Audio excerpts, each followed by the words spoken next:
Oh, crap.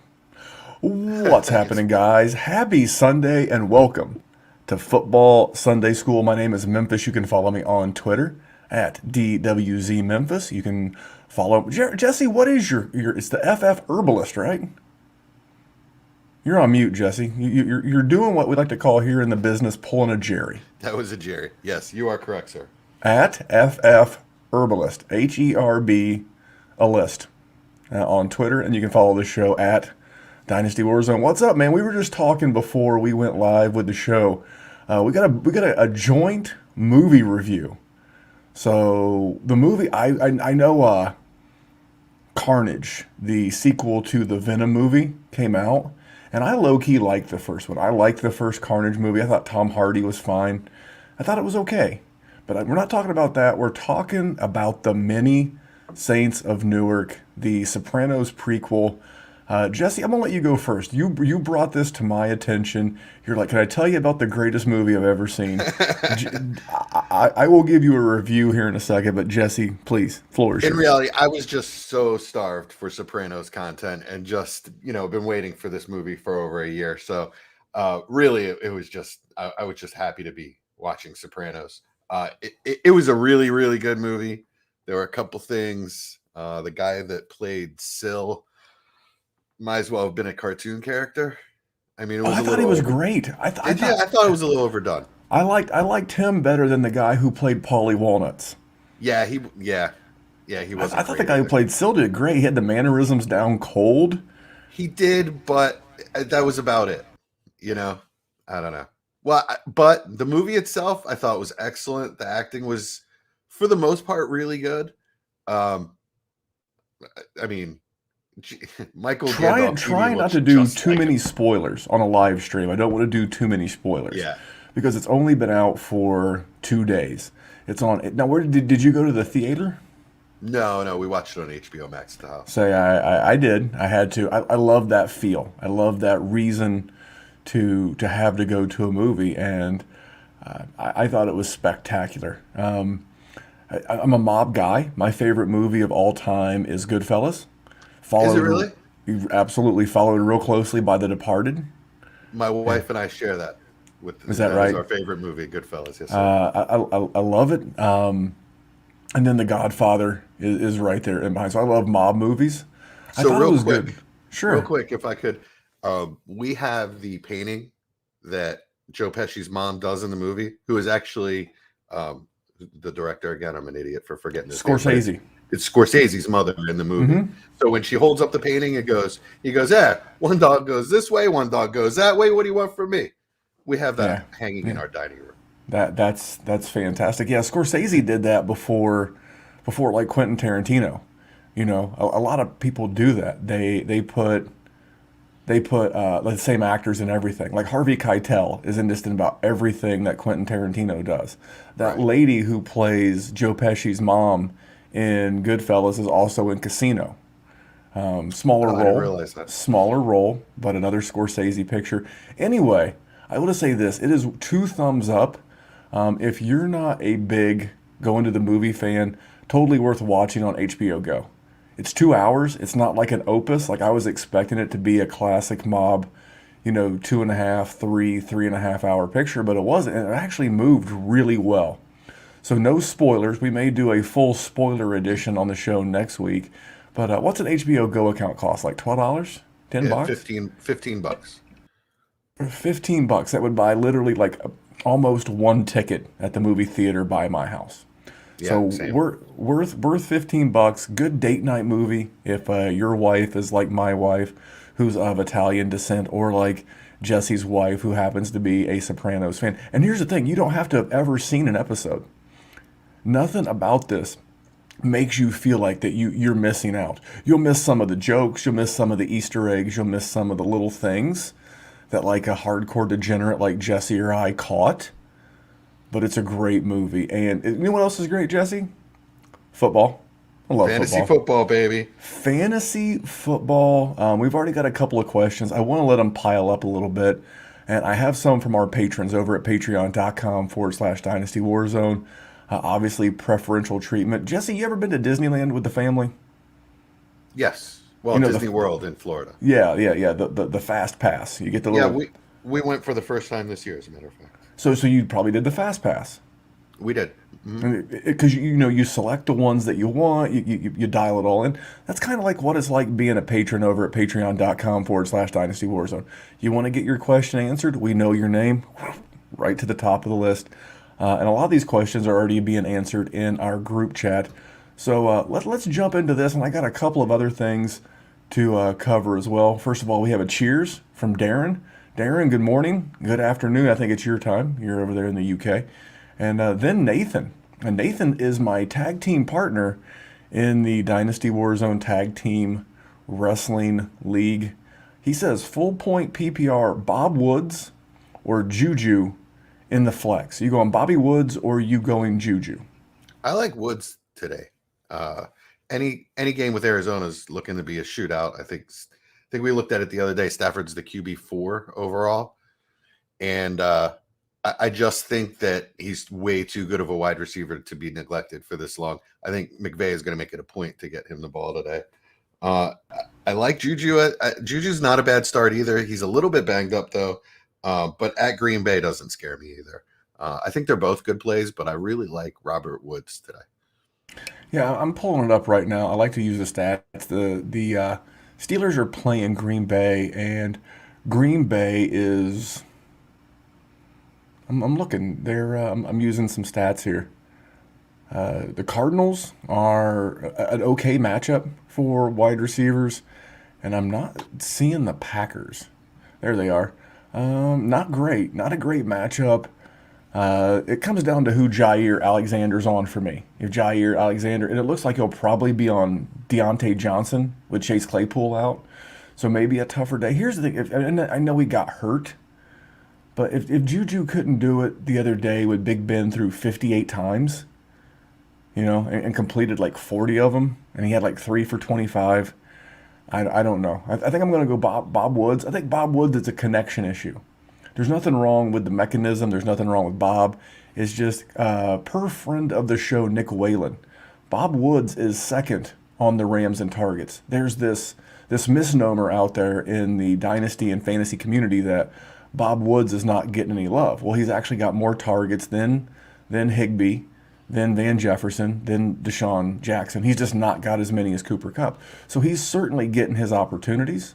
He's just not connecting right now. So when those targets start turning into catches, these conversations go away. So for me, I am going to play Bobby Woods over Juju in what I think is going to be more of a shootout. You guys know I love Vegas-related podcasts, gambling-related podcasts, and some of the Vegas podcasts that I listen to, they do a correlated parlay, which means if this happens, then this happens. They were talking about the Steelers plus the 7 and the under.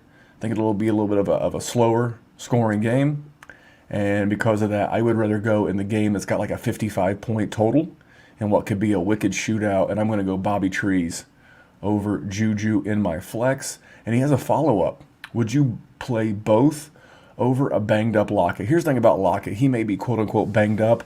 He's tougher than an old boot. He was a full participant in practice on Friday. So if he was limited, I could see it. Yes, I would rank those options: Lockett, Woods, Juju, in that order. Yeah, there's no way I'm benching Lockett.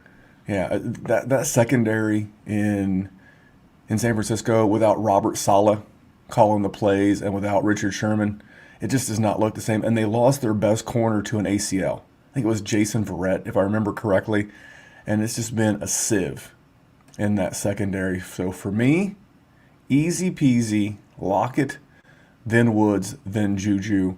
And, when you get a Lockett, I just can't help myself. You better lock it up. You better lock it up. No, you lock it up. You lock it up. Lock it up. Lock it up. Lock it up with Tyler Lockett in your flex. All right, Darren. Darren stopped by to say hey first. Hey, Darren. And then he came through with a question. A-Rob, as in Allen Robinson of the Chicago Bears, or Mike Williams. Half-point PPR. Jesse, what you got? It's going to be hard for me to bench Mike Williams for anyone. So I'm absolutely going Mike Williams. Justin Herbert is showing that he's an absolute stud quarterback can make all the throws. I'm not even looking at the matchup. I don't care who they're playing. I'm taking him over A-Rob. Love Allen Robinson, but that offense is a mess. I remember a time when I was told that when Allen Robinson got Justin Fields, it was going to be the best QB of his career, and so far I got this.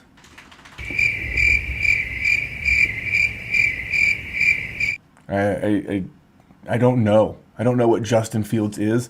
Every Bear except David Montgomery has got to earn their way back into my lineup.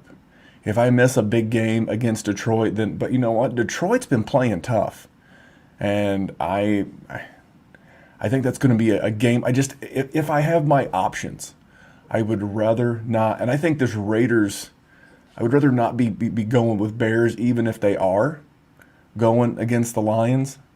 And I'm definitely going Mike Williams. It's nice to know that Mike Williams can run more than an out route. He can run more than a 9 route. He can run more than the deep post. It's nice to see him running slants and a better route tree overall. When the offensive coordinator, Joe Lombardi, said he was going to use him like they used Michael Thomas in New Orleans, he wasn't kidding. Volume on volume. And this is going to be a high volume offense. I actually had gotten, I'll share a funny trade story with you. So, good friend of the show from the GOAT District network of podcasts, Dan Williamson. So last Sunday, he was trying to get Mike Williams from me in a dynasty league. I have literally got 6 starter-level wide receivers in this league, but my running backs were just ass. I mean, I'm literally starting the bare minimum every week at running backs, but I'm 3-0 because my wide receivers have been awesome. It's been Mike Williams and Stephon Diggs and Deontay Johnson and DJ Moore, and I just had Terry McLaurin. I have really good, and it seems like I'm getting a big week out of at least one guy every week. So before last week's game, he sent me something for Mike Williams, and I countered with Damian Harris for Mike Williams, and he insta rejected, like two-hand dunk rejected that trade very quickly. So the week plays out. Damian Harris has something like 3 PPR points, and Mike Williams smashes again. And on Tuesday morning, when trades are allowed to start going through again on this MFL platform, Jesse, guess what was in my inbox? First thing Tuesday morning. You got any guesses? Yeah, Harris for Williams. I had Harris for Williams, and I love Dan. Dan is one of the hardest, best dynasty gamers I've ever competed against. I was like, I'm sorry, my friend, that ship has sailed. He's like, I figured it had. So, I'm big on Mike Williams the rest of the year. I love the fact that this offense is treating him well. I love the fact that the coach is doing. For once, it wasn't coach speak. They are using him like Michael Thomas. And he's an auto start at this point every week until I see otherwise. So just a quick preview of our upcoming podcast that I'll send you later today, by the way. We debated I got to put that other one out. It's still sitting. I was in such a hurry to put the last Monday night podcast out that, and for those that don't know what Jesse and I refer to, Jesse and his co-hosts Chad and Mike, they are doing a podcast exclusively for our patrons. And then in the off season, with a little luck, I'm going to talk him into hosting a weekly format on the DWZ because there won't be a DFS show or a need for one or 2 redraft shows a week, but we're going to fill those airwaves, and I'm hoping to get these guys on. So that's what he's referring to when he says he owes me a podcast. You're like, I like podcasts. I'd like to know what Jesse's talking about. It's exclusive for our patrons, and I was in such a hurry to put up the last patron podcast that I forgot to add that to the back end of it. But anyway. No worries. Our podcasts are timeless. They are evergreen, and they are timeless. And they are the Goodfellas of patron podcasts, by the way. We got into a really heavy debate of Mike Williams versus CEH. I had gotten an offer. I have Mike Williams. I have Mike Williams everywhere because I just love him. I just loved him for a 5th-year breakout, if that's what you want to call it. But I've got him everywhere. And somebody sent me CEH. I rejected, countered with Waller, and he rejected. So I tried to get Waller for Mike Williams, but that's how I value him right now, and that's a 2-point premium, tight end premium. So it got hot and heavy. CEH versus Mike Williams. I don't want to spoil it too much. I'll have to listen in. All right. I'm going to use some of these as a segue into some of my props eventually, but we have plenty of time for my three props. So Mike Kinney, Mike is another one of our patrons, loyal supporter of the DWZ. He wants to know pick two of these guys, half point, PPR, and we've got Darrell Henderson. I know it's not Devery. I've gotten better. It's Darrell Henderson, Miles It's Sanders, we decided Dave. his name is not Devery Henderson Not it's last not week. Devery. It's not Devery Henderson. It's Darrell Henderson, Miles Sanders, David Montgomery, Trey Sermon. Start two. Oof, it's a tough one. I mean, Monty, I'm starting, right? So we can nominate him first, right? And then it's just the Agreed. second So spot. Monty is one of my two. I'm a little bit. See, I like Henderson. I like not Devery in the Arizona potential shootout, but I don't like the fact that it's ribs and it could get re-injured very easily.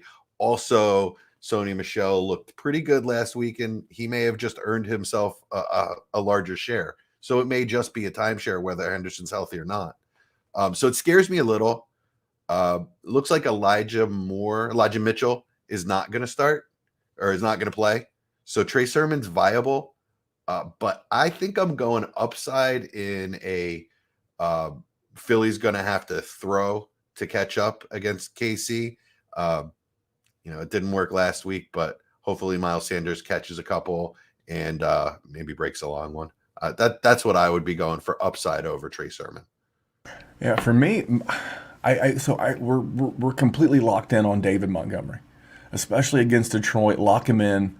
That's the easy one because some of these other guys have extremely good matchups. So to put it in perspective, I'm using a website that shows points against by position, not against the overall team. So it's like if you take Kansas City as an example, they look like a great rushing matchup because they've played a couple of good running quarterbacks, including Lamar Jackson.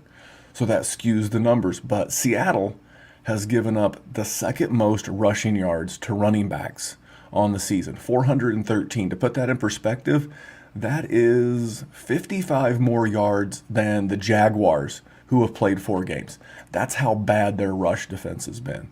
But I didn't like what I saw out of Trey Sermon the other day. He feels like he has to earn it. Arizona, a really good matchup, giving up 100 and we'll call it 115 yards a game to the running back position. But I'm with you.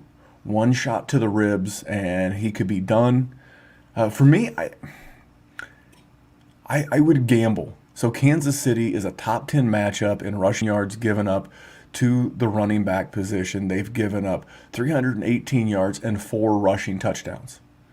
And for me, there's been a lot of flack. There's been a lot of pushback in the media about how do you only run Miles Sanders 3 times. So I think there could be a bit of an overcorrection, and I do think he'll be more involved. I don't believe. I mean, what was he like 2 or 3? He averaged like almost 10 yards a rush the other night. And not that yards per carry is everything. I could just see this being the bounce back game for Miles Sanders. So as the Eagles fan, for those that are not watching on YouTube, my man's Jesse is rocking an old school ball hawking Brian Dawkins jersey. So as a Philly fan, what have you heard locally about Miles Sanders? And I see him getting some volume today.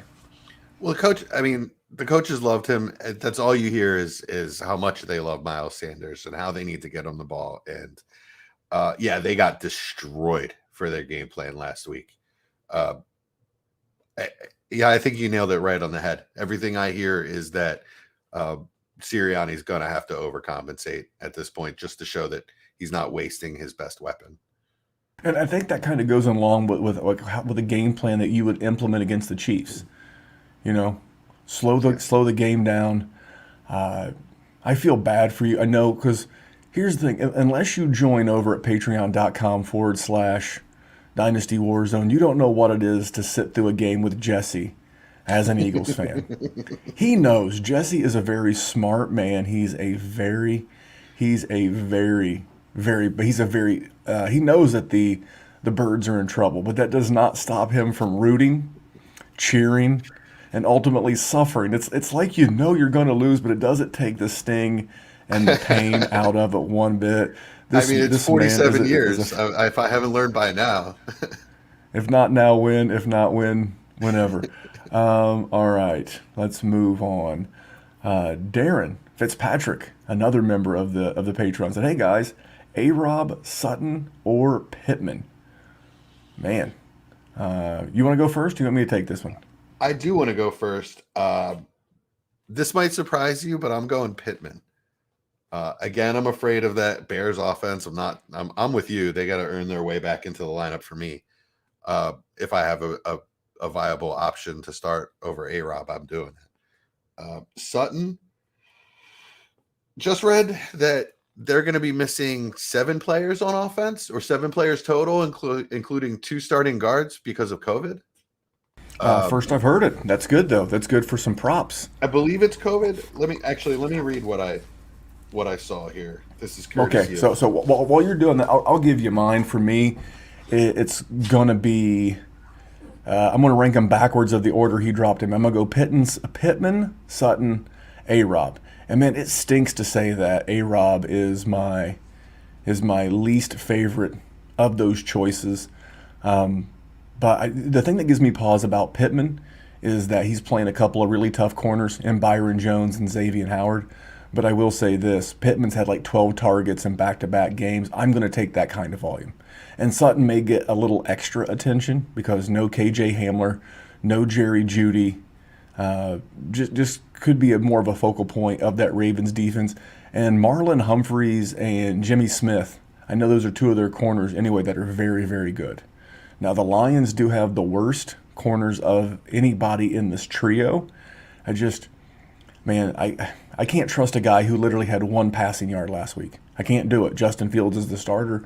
I want to see something. So I'm going to go Pittman, Sutton, A-Rob. So give me Pittman going off the 12 targets the last 2 games. Agreed. So I agree perfectly. And this is what I got from Mike Casper per Adam Schefter. Not COVID, but Denver will be without 7 starting players today versus Baltimore due to injury, including both starting guards, Dalton Resner and Graham Glasgow, who are out per source. So it scares me a little. And Sutton's been inconsistent enough for me to definitely bump him down below Pittman. I just think Pittman's got some upside. He's due for a breakout. Not due for a breakout. I just like the season he's having. I like the targets he's getting, and I like him to perform today. Yeah, I'm looking right now. So again, I'm using my website. Miami gives up 24.1 excuse me, that's standard scoring. Gross. Did Kyle from the SmackDown say that list? No, nobody plays standard scoring except Kyle and my grandpa.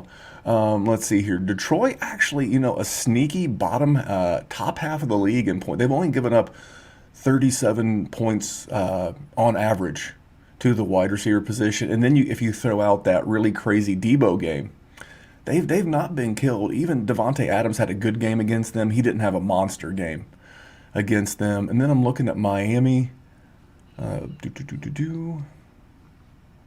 Miami, Baltimore, all 3 of these teams are in a little cluster. Baltimore gives up 35.4 fantasy points to the wide receiver. Denver gives up 35. And for me, I'm going to lean Miami. I know this will sound crazy, but I'm a Colts homer, so I am going Pittman. I got a wow from Nick Martinez. We know Nick. All right, and then Mike wanted to follow up. Earlier, Mike was the person who asked us about the 4 running backs. He asked us about, got to find that question, Devery Henderson, Miles Sanders, Monty, or Trey Sermon. He wants to know, would you start Cole Beasley over any of those running backs? Well, I would probably go Sermon over Beasley. I might even go Henderson over Beasley. I think Beasley is a floor This is not play. a Beasley game. This is not a Beasley game. The Bills are favored by 17.5. When I like to play Beasley as like a flex type player, I am going to play Beasley in tough matchups. But when they're favored to be ahead It just feels like a Diggs game. It feels like a big Diggs game's coming. Big Stephon Diggs. You got to be careful when you say Diggs. Diggs with a G. Diggs, not Dix. Diggs. Diggs. All right. Nick says wow. I'm just going to throw it up there. Whenever I hear anyone say wow, I hear it in the voice of, oh my gosh, the rapper with all the tattoos all over his face. Post Malone. I started to say I got to be a lot more specific than rapper with tattoos all over his face. All right. Next question. Darren's back. Darren wants to know Winston or Jimmy G. Now, I'm going to throw this one to you first. Jameis Winston against the New York Giants defense or Jimmy G against the Seahawks? Well, I'm going to go Winston because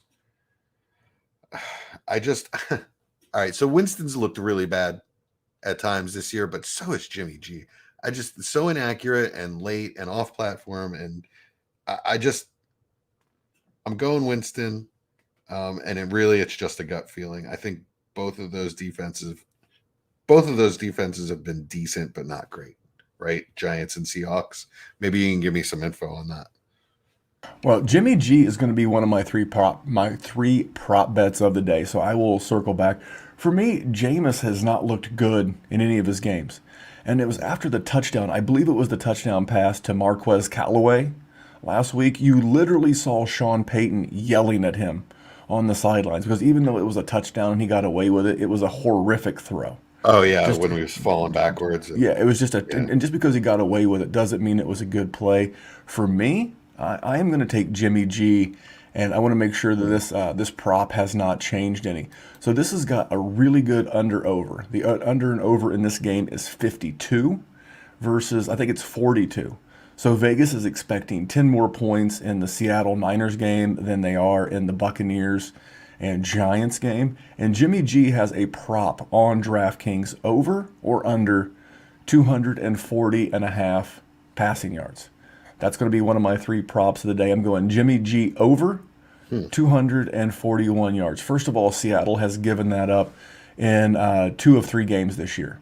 Jimmy G has went over that. Seattle has went over that in all 3 games, and Jimmy G has went over that in 2 of 3 games.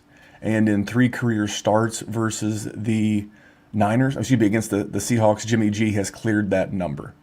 So the defenses here aren't as bad as they used to be. Aren't as good as they used to be. So I'm going to lean Jimmy G. I'm predicting somewhere around like 265, 270, and 2 touchdowns. So I don't know that Jameis gets that much. That's a really tough one because I don't like either. It is. I'd rather avoid if I could. Let me ask you this real quick: would you go Winston or Goff? Goff against the Bears. Yeah, I think I'm gonna go Goff.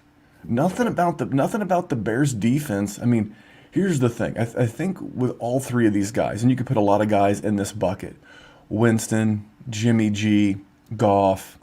You're just hoping to get a couple of touchdowns and no turnovers. And I like Jimmy G the most out of those 3, to be honest. I think this Seattle matchup's pretty good. And the San Francisco defense has not been that great. They're the 6th best matchup for quarterback. So if Russell Wilson's cooking, that's going to force our boy Jimmy G. And Seattle's given up 22 DraftKings points per game up to the quarterback position.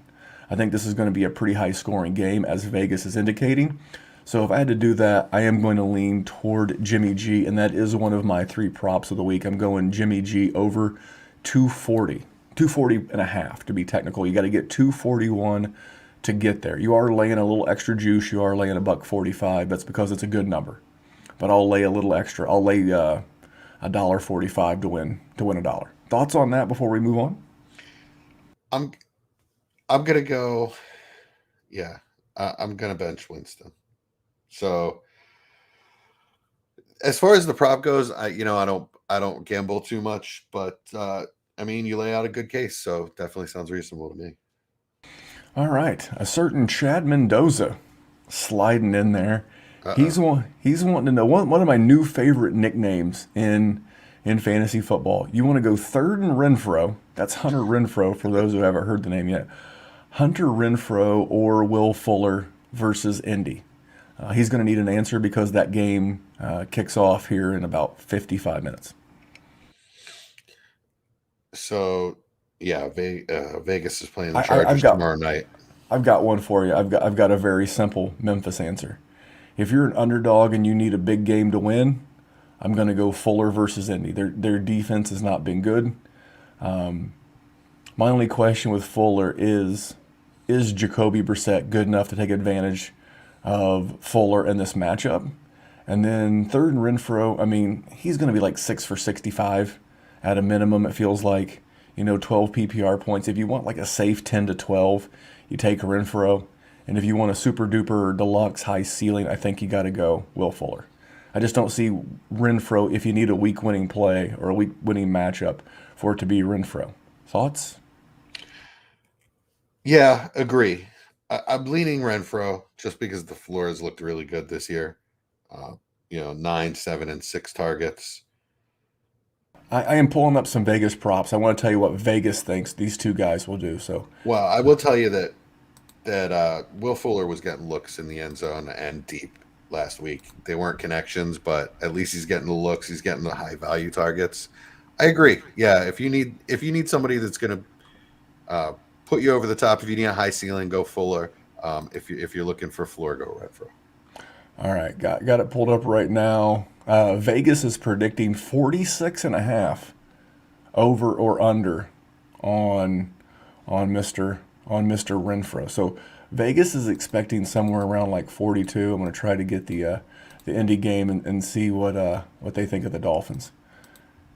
You think DraftKings website would be a little bit faster. Fast action, boom, Vegas, boom, money, let's go. But it's not. It's not. Maybe it's because it's on a desktop. I don't know. I've never had any issues with the apps. No, Jesse's. Are you a gambler, Jesse? No, not really.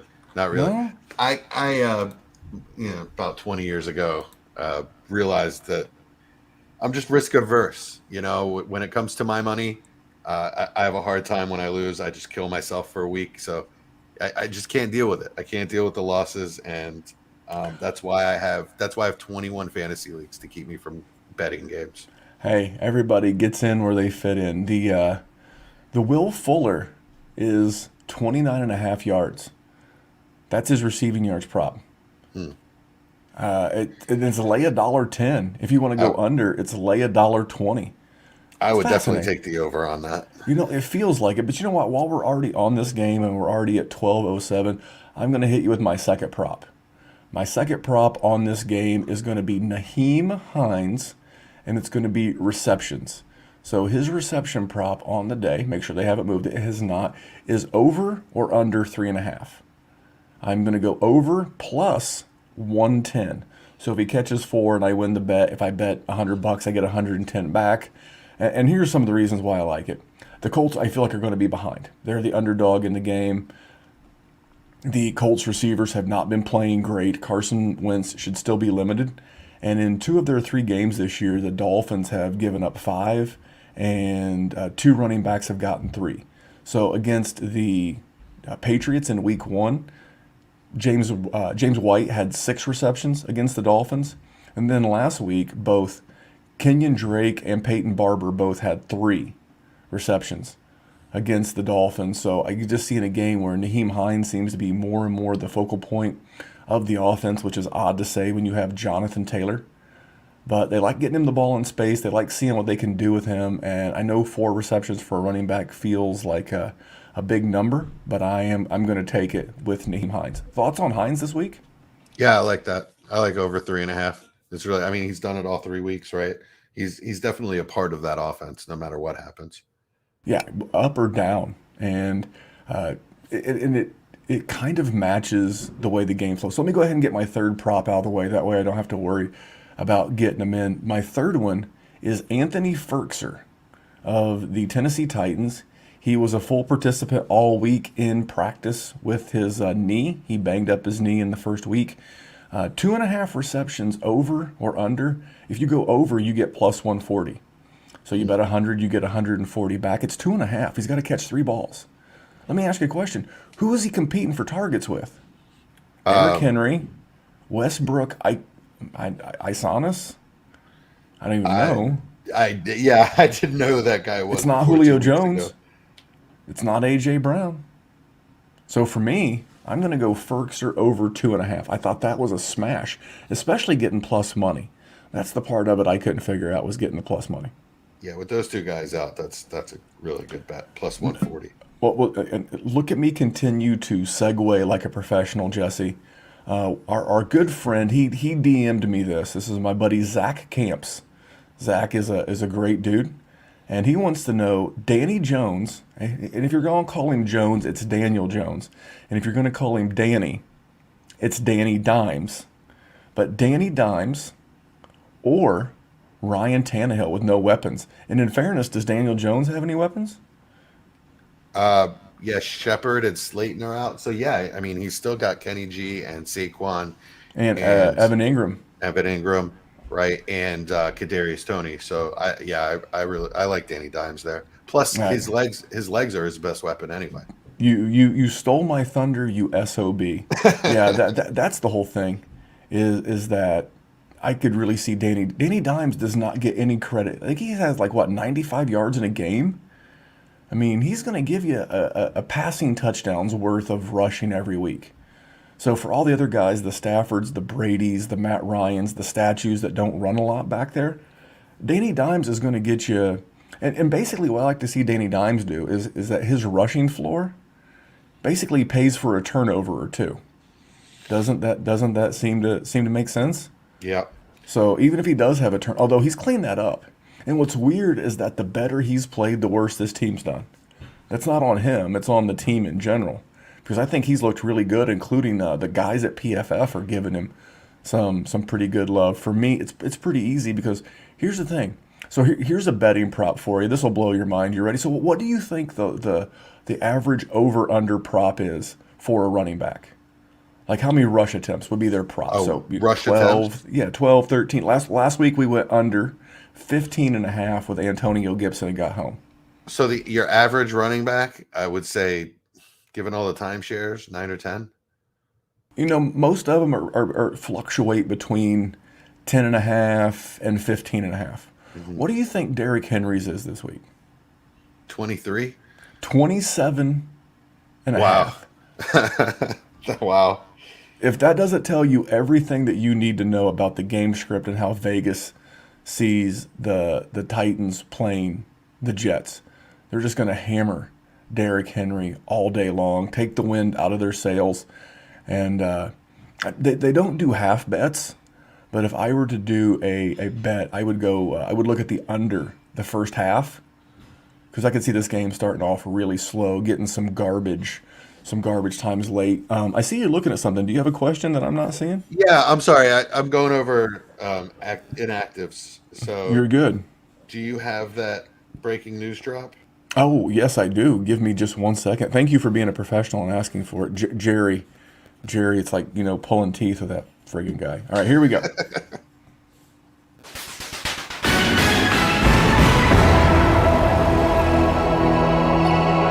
All right, we got. Vikings running back Dalvin Cook is active. Hey, that's good news. Are you starting him? Oh yeah, absolutely. Everywhere I have him, I'm starting him. That's the game. That's the low key game of the day I really want to watch. I also got. I'm not sure if this was announced. These two both, if these were announced before today or not. But Elijah Moore of the Jets inactive. Concussion. I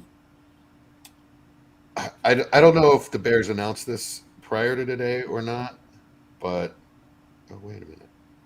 I know Justin Fields is the starter. I thought I just saw Dalton as inactive. Yes. Yeah, that would not say he was doubtful coming into today. Okay. So him being Foles, it came down to Fields or Foles. Gotcha. So hopefully Fields can double his one passing yard from last week. One other thing to consider, and this is actually a surprise inactive. Lane Johnson, right tackle for the Eagles, is out. So that makes both starting tackles and both starting guards out today. All we have is Jason Kelce. So it's, but here's the thing. I think Frank Clark is limited, and Chris Jones is out for Frank Clark is out. Frank So Clark is is out, and so is Jones so out? is no, he's active, Okay, Chris but so Jones is is Charvarius Ward, the corner. He's okay. out. Yeah, but they don't throw the ball in Philadelphia. Oh, I'm just Yeah, kidding. Hey, no, it's Jalen Hurts. true. Jalen Hurts is the king of junk time. My goodness. You Yeah, know, if you just look at his box, if you look at his box scores at the end of every week, and if you're a fantasy gamer, that's all you care about. But if you look at his box scores at the end of the week, you know, you're being fooled. I watched every play of that Monday night game. He looks lost out there. yeah, and I've been saying for months and months that it's no matter what happens, it's going to be a low volume passing attack because he's going to run, because they don't trust him, and because they have so many weapons at running back. Uh, yeah, Yep. just stay away from Eagles where you can today. Yeah, I can get that. All right. You have any more breaking news? I'm going to pull up a couple more questions. No, Keep this that's thing. it. That's Keep this. it. Okay. Well, I if you have any didn't. I more didn't see breaking the news, other. you just give me the high sign. You Okay. know, like you're a wide receiver blowing past a DB and you want that deep bomb. I will feed you. All right. Stewart wants to know. Got to start two. Leonard Fournette, Chase Edmonds, not Devery Henderson. Gordon versus Baltimore. So Melvin Gordon, Miles Gaskin. Give me two. I can tell you, I've already eliminated not Devery Henderson. That's Daryl Henderson. Not Daryl Henderson, and not Melvin Gordon. So that puts it down for me to three: Fournette, Edmonds, and Gaskin. Sorry. Fournette, Chase Edmonds. Gaskin, Chase Edmonds. I'm going Chase Edmonds in that matchup. I think it's. I mean, if you're going crapshoot, why not really go crapshoot? I think it's going to be kind of a shootout. Like I said, this Rams, Arizona, everything Arizona seems to be a shootout. And I think that James Conner stuff was pretty fluky last week. And Edmonds has just as good a chance of getting in the end zone as anybody in Arizona. Yeah, I'm definitely going Edmonds. You know, a lot of people may remember that James Conner had 2 rushing touchdowns last week, but touchdowns are not sticky and not necessarily repeatable. What I liked last week was 7 catches from Chase Edmonds. And now you're going to be in a shootout, and to see a running back more involved in what's going to be a really good passing, game for passing yards and targets, I'm going to go Edmonds for sure. And then I'm torn between Fournette and I'm torn between Gaskins. I think Fournette, with Giovanni Bernard being out, could have a low-key big game. You know, what does Uncle Bill do? Uncle Bill forces you to play left-handed. He takes away what you love to do. So I think he's going to try to take away the middle of the field from Tom Brady. And so what's it going to be? I think it's going to be Tom looking deep to the outside to Mike Evans. If Evans covered, there's no Gronk. Who do you check it down to? It's not the man with the hands of stone. No, I'm not talking about Roberto Duran for you boxing historians. I'm talking about Rojo. No, you would check it down to Leonard Fournette with no Giovanni Bernard. So I guess if I'm going to do it, I would rank them Edmonds, Fournette, Gaskins, but I could see where this ends up being Edmonds, Gaskins, Fournette. But I'm going to lean Fournette slightly over Gaskin based on no Giovanni Bernard and more presumed passing work in the game. Yeah, and I thought, it really seemed like Gaskin sort of gave a little ground to Malcolm Brown. Sure did, week. especially on the ground. But I think Malcolm Brown would be more of that goal line vulture, some of that ground and pound. I think Gaskin would still be involved a little bit in the passing game. But no, we're in agreement. We're in agreement. Gaskins has got to be third. And again, nothing against Melvin Gordon. He's got bad ribs. Same with Daryl Henderson. And I just see a lot more passing. I just see like a passing shootout. Would you be stunned if both Kyler and Stafford had 50 attempts today, if they had 100 passing attempts on this game? Not at all. Not at all. It's kind of what I'm expecting. And isn't that like where you want to be? Yeah. And I'm not putting me over, kind of. But this is something I've been doing for years. When I first joined on as like a co-host and a sidekick on this show, I've been using the Vegas points total to help score, drive scoring in fantasy games for years, for 4 years. And it's great to see more people use it. And it's one of those things. When in doubt, if you have two guys and they're super close and you can't decide who, always lean toward the game that's projected to have the more points. It's not necessarily the sticky of the things, but I just want to be involved where points are going to be scored because that's how I score points. Okay? Yeah, All that's right, great advice. Right on. Couple more questions. Patrick Wright wants to know Jacoby Myers or Cordarrelle Patterson, Atlanta, against the football team. I like Cordarrelle, to be honest with you. Tampa Bay, if Tampa Bay is going to be had, it's going to be in the secondary with all of the injuries. But I like Cordarrelle because for some reason Atlanta thinks it's smart to design an offense around him. And with Russell Gage out, that's one less weapon. It's one other situation where like they're either doubling Ridley or Pitts, and you need an outlet. I just like Cordarrelle to get touches. So I heard, I don't remember the format, but I heard that there's a format that took away Cordarrelle's wide receiver designation. It may have been Sleeper. Who took away his designation. Just for reference, the football team is the best matchup for the quarterback position. And I will pull up how are they against the running back from both a rush perspective and a receiving perspective. So, from a rush yards perspective, the football team, they're like top 12. So they don't give up a ton of rushing yards, but what about receptions? And they don't give up a ton of receptions. They've actually only given up 8 running back receptions all year. And that include at least one game against Austin Eckler and the Bills, which they don't pass a lot to the running back. But so for me, it's super close. But I'm gonna lean, man, because he's going to be involved in the rushing game. I've got to lean Patterson, but I can't blame you for taking a flyer on Jacoby. Yeah. Take a flyer on Jacoby Meyer. How about that? It rhymes. Professional. It seems like they're the underdog, New England, and going to need to pass, and he's probably the best option in their passing game. We all know Nelson Al Gore has no hands and will drop a pass to lose a game at will. But I'm changing my answer. See, I'm always going with the guy that's going to get guaranteed touches over the other. But I mean, two reasons. I'm going to change my answer. Okay, go ahead. For two reasons. I'm going to change my for 2 reasons. 2 reasons, and here are my 2 reasons. One, Tampa Bay has given up the most points to the wide receiver. They're giving up 20 points per game to wide receivers on the season. So I like that. I like your point that New England's going to be behind. They're not going to be able to run the ball. They don't have James White because he's out for the rest of the season. If Daniel Jones wants to work in that short to intermediate area that really favors Jacoby Myers, who takes a lot of slots out of the easy for me to say, takes a lot of snaps out of the slot. So for me, and then Mike Davis, for those that don't know, standard PPR, which is kind of an oxymoron, in this full point PPR, he averages 10 points a game. And that comes off of Cordarrelle Patterson's upside. So for me, given the game script, given what else is involved, everything, the fact that Washington's not great at giving up receptions to the running back / whatever the hell you call Cordarrelle Patterson, I'm going to pivot to Jacoby Myers in the game tonight. And you know what? Gives you a reason to watch Sunday Night Football. Not that you need one, but I would watch all the same. That one's super, super close. I could see it either way.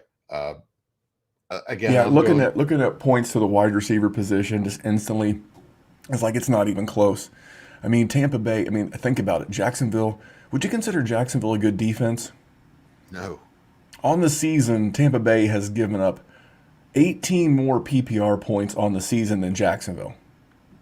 That's crazy. 3 games. In 3 games versus Jacksonville in 4. It's just crazy. So for me, I'm going to go where the points have been, and hopefully that history continues to repeat itself. All right, as we start to wrap this thing up a little bit, Stephenson wants to know Tyson Williams or Leonard Fournette. I'm going Len in that one. Easy Len. Yeah. Tyson's sort of falling out of favor a little bit. It's sort of who knows what the hell is going to happen with the running backs there. And Denver's no slouch on D. You took basically all the good points. I like. Thank you for that, by the way. I do like the fact that I don't like it for Geo. Seems to be a nice enough fella, but I do like for the fact that Geo being out will give more of those passing game targets to Lombardi, Lenny, and with Rob Gronkowski out, kind of like the same thing with James White out. Where are those short to intermediate targets going to funnel? They're going to funnel to Leonard, Fournette. Just doing a little quick research. New England has given up an average of 5 receptions per game to the running back position. That's nice. And then we can switch it over here to full PPR, and I'm going to see what Denver is on the season. Denver is the second toughest matchup for running backs. Denver has given up 8.6 total points on the season to the RB position. It's pretty tough. Pretty tough piece of business. It doesn't include like a lot of luminaries at the running back position, but that does include James Robinson in there. And just here's the thing: you could get what 3 checkdowns for 50 yards as a running back, or 5 for 30, and that's 8.6, and that's what they've given up on the season to the entire position. By the way, this was one of my big bets from the Big Bet Show with Dr. Kyle on Wednesday.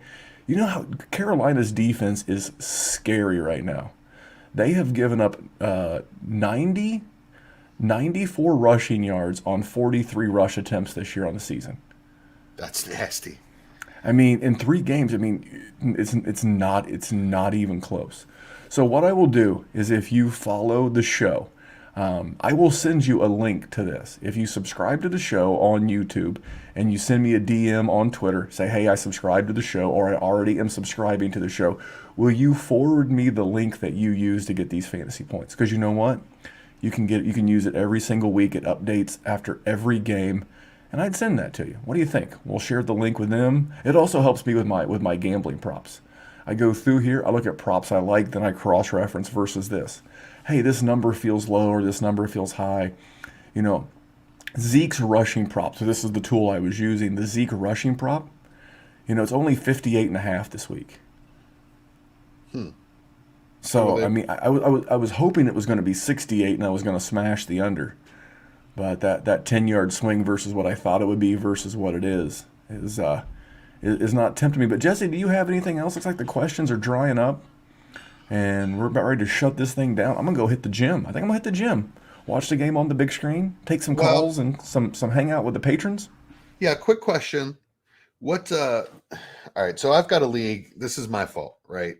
I did not pick somebody up last night. It's a must-start 2 tight end league, and I've got Gronk out, Gerald Everett on COVID, and my only other guy is Goddard, right? So I can't pick a player up the way the rules work, and I'm trying to work a trade.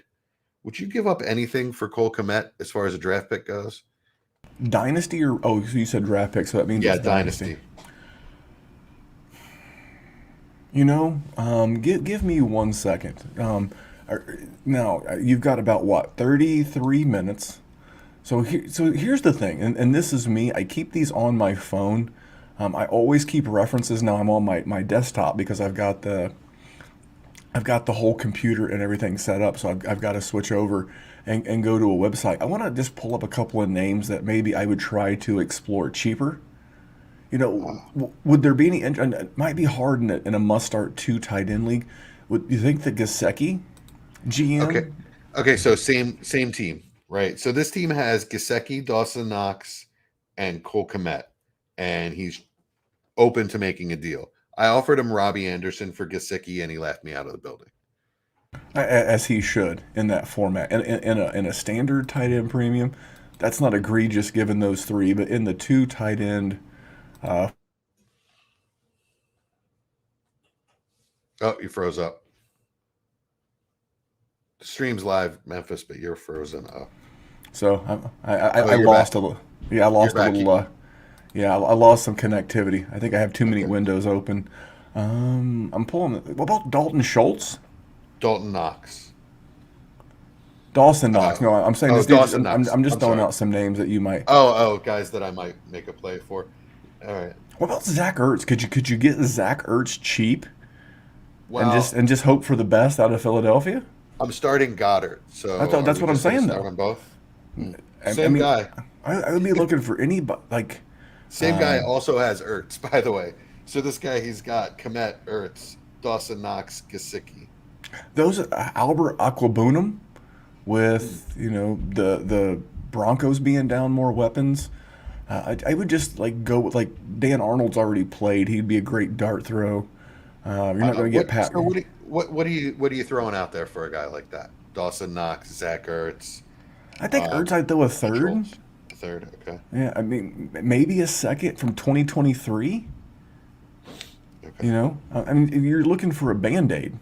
Yeah, You're not looking for a but you're also kind of looking, at like Dawson Knox, the tight end 11 and tight end premium. What about Tyler Conklin as a shortstop? He may be way down on the backside. I'm basically not going to pay for one of those guys that you mentioned because in that format they're going to be very pricey. Gotcha. So for me, I'm just going to look for a cheap. Like Zach Ertz is perfect. Then you just pray to get whichever one of them has the best game. Yeah, and likely to get at least Jared Cook. not a zero out of. Exactly. Jared Cook's another guy. Jack Doyle has got a bad back. Can you give someone? I think he's playing, but yeah, I'm just looking for a couple. Mike from the group chat says, "What about Akins?" Jordan with Akins. yeah. I mean, I would just be looking for super cheap flyers. I mean, it's too late for CJ Uzoma, as he had the monster 20 whatever point game with his two Right. touchdowns on Thursday night. Yeah, But you're not- Jordan Akins is out there on waivers. I can't pick him up. Well, did this GM happen to throw you back what they'd want for Gesicki? I love Gesicki because he's going to be a free agent and more than likely on the move. Tommy Tremble. Tommy Tremble's a very good name, not even on the list, but he's a rookie, and there's been some buzz in the industry this week due to Dan Arnold, the postman, being traded to the Jags. I'm going to throw out a third for Ertz. Oh, And see what he says. here's one for you. Throw out so I got this right now. The Dallas Cowboys are one of the best matchups for tight ends. The second best matchup for tight ends on the season. So maybe Tommy Tremble. I like Tommy Tremble. I'd give up a second for Tommy Tremble. He's a in that free agent. offense. He's Huh? a free agent. He's a free agent, and I can't pick him up. What? How is he a free agent in that format? Really short benches. Really short benches in this league. You can't pick him up on Sunday? No. What the hell? That's why I'm in this bind. I thought I could, and then I looked this morning and I can't. So. This is erroneous. I got to know. Oh, you can't pick anybody up though. Yeah, That that's sucks because oh I wait, was I throw no. out Ryan Griffin Tommy Tremble is of out the there. I'm sorry, Casper has Tremble. Ryan Griffin of the Casper will take a third Yeah. for Tremble, right? Let's do that. Well, I'm gonna wait till you come back. I'm losing connectivity. It's around 12:30. Okay, I you just there? realized. Yeah, can you hear me? Yeah, we're back. I'm starting to have some internet issues. Okay, I realized Casper has Tommy Tremble, so You I threw tell- out a third for him. We'll see what happens. All right, you tell him if he ever wants to be a co-host on that podcast again, he better get his shit together and make a deal. Well, listen, man, where can these people find you? I'm gonna go take 20 minutes and set some lineups and make some prop bets. At HerbalistFF on Twitter. Best place to find me is on Dynasty Warzone Patreon. We do usually a 2 to 3 hour podcast every week, and we love to talk shit and we love to dissect Patreon leagues in the Dynasty Warzone. It's a fun time. Oh, and there goes Memphis again. So, yeah, I don't have anything to vamp on Memphis. You need to get back fast. So I did throw out two trades. I threw out Ertz for a third and Tremble for a third. Let's see if either one of those come back. I think I'm going to look for Schultz too.